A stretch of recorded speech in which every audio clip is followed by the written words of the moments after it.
और गुप्ता जी कैसे हैं आप? बस बढ़िया है जी। और बताइए। बस ठीक है। हमें एक बात बताओ आप कि ये लोन लेने की क्या प्रक्रिया होती है? लोन कैसे लिया जाता है, कैसे हम इसको ले सकते हैं? देखिए सर, लोन लेने की प्रक्रिया है। पहले बात तो कि लोन किस लिए चाहिए। हाँ, लोन होता क्या है? हाँ, ये बताइए। लोन मतलब कर्जा। कर्जा आप बैंक से भी ले सकते हो, कर्जा आप किसी बाहरी व्यक्ति से भी ले सकते हो। यस। और हर बैंक, हर व्यक्ति का जो रेट ऑफ इंटरेस्ट है या जिसे हम ब्याज दर बोलते हैं, अलग अलग होता है कि वो किस प्रकार आपको पैसा देना चाहता है। कोई किस्तों में लेता है, कोई साप्ताहिक लेता है, कोई डेली पे भी लेता है। ठीक है, तो ये अलग अलग प्रोसेस होता है। अब आपने बोला लोन कैसे मिलेगा?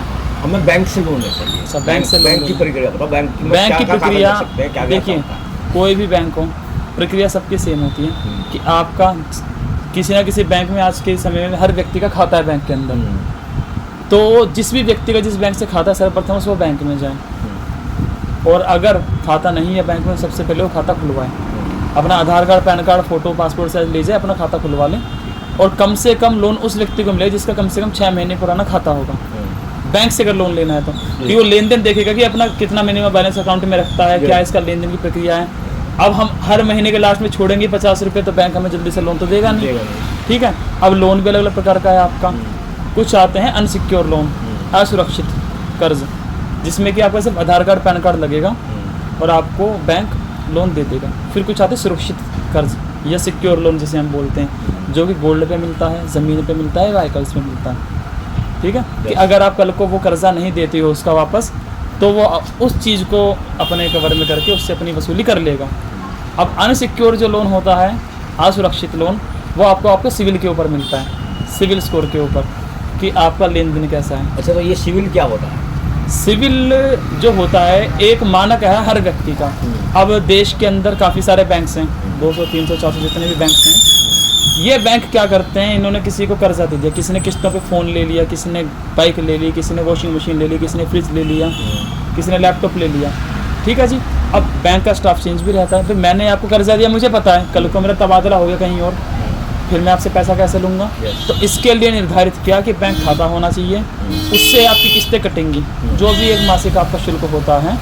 और उसके ऊपर नज़र रखता है एक आदमी ऊपर जो बैठा होता है, वो 100 करोड़ देश की जनता पे नज़र रखा हुआ है कि किस व्यक्ति ने कितना कर्जा लिया है, उसने किस प्रकार लौटाया, उसकी जो एक कहें तो 6 महीने की चलो आपकी किस्तें बनी, आपने कोई लोन लिया, उदाहरण के लिए समझा रहा हूँ मैं, तो उस 6 महीने में आपका 1 महीने का कुछ ना कुछ शुल्क रहा होगा, भी इतने हर महीने किस्त आपकी जाएगी।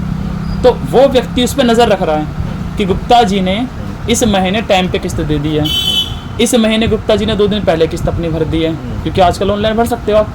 इस महीने गुप्ता जी ने 4 दिन लेट अपनी किस्त भरी है। और फिर आते हैं इस महीने गुप्ता जी ने किस्त नहीं भरी है। और कुछ लोग ऐसे भी आते हैं, ले लिया और भरा ही नहीं कभी, तो वो उनको एक 300 से लेके 900 के बीच में नंबर्स देता है, कम से कम 300, मैक्सिमम 900, एक लिमिट होती है उसकी, कि ये एक सिविल स्कोर या कहें एक इसका कर्ज लेने के नंबर्स हैं इसके। जैसे पास होने के लिए 100 में से नंबर चाहिए होता है 33। ठीक है, ऐसे सिविल के अंदर आपको कम से कम 700 नंबर चाहिए कुछ आगे से लोन लेने के लिए। जब आपके उतने नंबर आएंगे ना सिविल के अंदर, तब आपको नया लोन मिलेगा। आपका नंबर कैसे आएगा? जब आप किस्तें टाइम पे अपनी भरोगे या टाइम से आपने क्लोज कर दिया अपना लोन, तो आपका सिविल अच्छा होता चला जाएगा, आपके नंबर्स अच्छे आएंगे। जितने ज़्यादा नंबर्स अच्छे या कहीं जितना ज़्यादा सिविल आपका अच्छा, उतना आपका लोन का अमाउंट बढ़ जाएगा। और आजकल 0% इंटरेस्ट पे भी चीज़ें मिल रही जिसका सिविल अच्छा है। और जिसका बेकार हो गया उसको मिलेगा नहीं। मान लो आपने एक बैंक से लोन ले लिया, आपने लेके भरा नहीं, वो तो उसी बैंक वाले को पता है इस व्यक्ति ने भरा नहीं है। अब आप दूसरे बैंक से भी लोन ले लो, वहाँ पे भी ना भरो, तो ये तो भाई ऐसे तो फिर देश डूब जाएगा ना। इसलिए सिविल बनाया गया है कि ये नज़र रखेगा कि इस आदमी को कर्जा देना है या नहीं देना है, देना है तो कितना देना है, ठीक है, और इसको ब्याज पे देना है। इसलिए सिविल ज़रूरी है आपका, क्योंकि मैं तो आप पे नज़र रखूँगा नहीं, पर वो आप पे नज़र रख रहा है। ये होता है सिविल। कुछ इसमें और जानना हो तो जानना क्या? अभी कुछ लोगों को 10-10 हज़ार रुपये बांटा है। थोड़ा तेज़ कहिए आप। अभी यहाँ पर कुछ लोगों को गवर्नमेंट ने 10-10 हज़ार रुपये बांटे हैं। हाँ, जो MCD का लोन, जो MCD का लोन, जी, उसको लोगों ने भरा ही नहीं। क्यों नहीं भरा?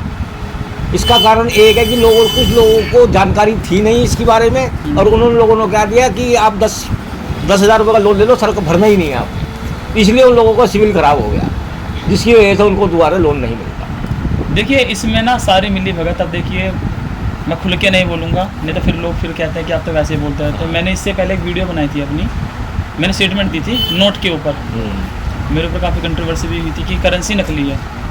आज के समय में देश की इकोनॉमी इतनी ज़्यादा बढ़ रही है, हम विश्व की जो टॉप 10 इकोनॉमीज कंट्रीज हैं उसके अंदर हम आते हैं, ठीक है जी, भी इतने हमारे देश की ग्रोथ हो चुकी है। परंतु जब हम देश के अंदर की बात करते हैं, आज के समय कहीं भी आप चले जाओ, लोगों के घर के कर्जे पर हैं, लोगों की गाड़ियाँ कर्जे पर हैं, ठीक है, लोगों का सोना कर्जे पर है, गोल्ड लोन से चल रहा है, और जिसके ऊपर उसको उतर ही नहीं रहा है, ठीक है, यहाँ तक कि जिसके पास क्रेडिट कार्ड है उसका तो अच्छा भी कर्जे पर है। मान रहे हो ना। अब क्या आपके 10,000 का लोन मिला था, वो जिन लोगों ने उस टाइम फॉर्म भरवाया था उनके बस ले जाओ, क्यों? ताकि इस देश के लोगों से एक बार सिविल खराब दोबारा उनको देना ना पड़े। गरीब लोग ऐसे हमारे भोले वाले, अगर उनको टाइम पे बताया जाए तो आदमी लेने से पहले सोचेगा देने के बारे में, ठीक है। उनका वहीं फुल स्टॉप लग गया कि अब तो इनको दोबारा लोन मिलेगा ही नहीं। दूसरी चीज़ ये, कर्जा तो ऐसे बांटा जा रहा है कि आप सब कुछ ले लेंगे, फिर रिकवरी वाले कॉल्स करते हैं उनको, हाँ भाई पैसा नहीं आया तेरा, हम घर पे आएंगे रिकवरी करेंगे फलाना ढिमकाना, तेरे बस की भरना नहीं है तो अपनी बीवी को भेजते मैं भर दूंगा।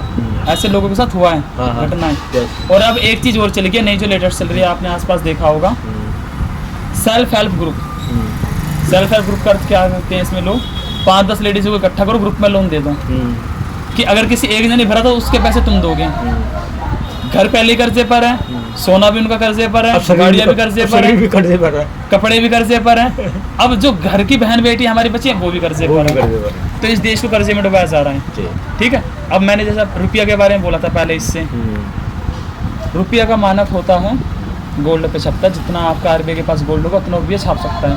मैंने एक स्टेटमेंट भी अपनी दी थी कि पेपर करेंसी एक्ट 1861 के अनुसार, उस एक्ट के अनुसार आरबीआई को पूरा हमने अथॉरिटी दे दिया कि सिर्फ यही नोट छाप सकता है, इसके अलावा कोई और छाप नहीं सकता। अब रिजर्व बैंक ऑफ इंडिया की स्थापना है 1935 में, देश आज़ाद कब हुआ? 1947 में, ठीक है जी। जो चीज़ अंग्रेज़ों की है, देश आज़ाद हो गया तो हमने अपना खुद का बैंक खड़ा क्यों नहीं किया, हमने आरबीआई की भी रखा हुआ आज भी, ठीक है जी। 1 रुपये की वैल्यू है 0.07777 मिलीग्राम, ये उसका मानक है, ठीक है। आप आज गूगल करके देख लेना, हमारा रिजर्व बैंक ऑफ इंडिया में टोटल वैल्यू ऑफ गोल्ड 2000 जो मैंने 22 की देखी है, वैल्यू ऑफ गोल्ड था 4.2 अरब डॉलर। उतने के करेंसी होना चाहिए, ठीक है, सॉरी 4.2 अरब करोड़ रुपया, उतना ही हमारा करेंसी छपना चाहिए। अब रुपया हमारे देश में छपा हुआ है 7.8 करोड़, मतलब डबल पैसा छप गया, मतलब आधा पैसा नकली है। और देश के लोगों का कर्जा कितना है? 177.8 अरब करोड़ का, मतलब कि आपके पास पैसा इतना है, छाप इतने, आप छाप इतना सकते हो, अपने छापा इतना। हाजी गुप्ता देखिए, छापा इतना और अपने कर्जा इतना बांट दिया, कहाँ से आ रहा है? मतलब कि ये सब नकली है। तभी तो गवर्नमेंट्स आती है, चलो इनका कर्जा माफ। हाँ, जब वो है ही नहीं तो कर्जा माफ ही करना पड़ेगा। सही है, मान रहे हो हारिजमान भाई? जब वो है ही नहीं, क्योंकि वो सब फेक है। कर्जा भाई मेरे पास 10 रुपये हैं, पहले करेंसी पे लिखा होता था, देखिए आपके हाथ में 20 का नोट है, कि मैं धारक को 20 रुपये अदा करने का वचन देता हूँ, ठीक है। कोई भी व्यक्ति अपना नोट निकाल के देख लें, सिर्फ इतना लिखे, इस पर गवर्नर के साइन है और रिजर्व बैंक ऑफ इंडिया लिखा हुआ है। पहले भारत सरकार लिखा आता था, पुराने करेंसी उठा के देखोगे ना, दोनों ही आते थे, कि मैं धारक को 20 रुपये अदा करने का वचन देता ऑन डिमांड। ये एफिडेविट है और ये बदला गया है। तो जो एफिडेविट की स्टेटमेंट बदल दी जाए तो क्या वो असली है? नहीं, वो असली नहीं है। दूसरा एक चीज़, रिजर्व बैंक ऑफ इंडिया से पहले bank of Maharashtra, bank of Karnataka, ऐसे ही अपने कुछ इंडियन बैंक थे जो करेंसी छापते थे। 1861 एक्ट लाकर उनसे सारा अधिकार पैसा छापने का लेकर आरबीआई को दे दिया। क्यों दिया भाई? आज उनको क्यों नहीं दे रहे हैं, जब हमारा देश आज़ाद है? आज़ादी क्या 70-80 साल होने वाले हैं पूरे, आज भी हम ये काम क्यों नहीं कर पा रहे हैं? तो ये सब मिले के हमको पागल बनाया जा रहा है और देश को कर्जे में डुबाया जा रहा है कि देश को तोड़ा जाए, इसलिए कर्जा हो रहा है। अभी देखना आप आने वाले 5 साल के अंदर इस देश की सभी महिलाएं कर्जे पर, ठीक है जी, ठीक। ये चीज़ें होती हैं, इसलिए लोन्स बांटे जा रहे हैं कि आदमी दे ही ना पाए, और सिविल ही ऐसा बना दिया कि कोई दे ही नहीं पाएगा। अब ये जानकारी देने के लिए आपका बहुत बहुत धन्यवाद।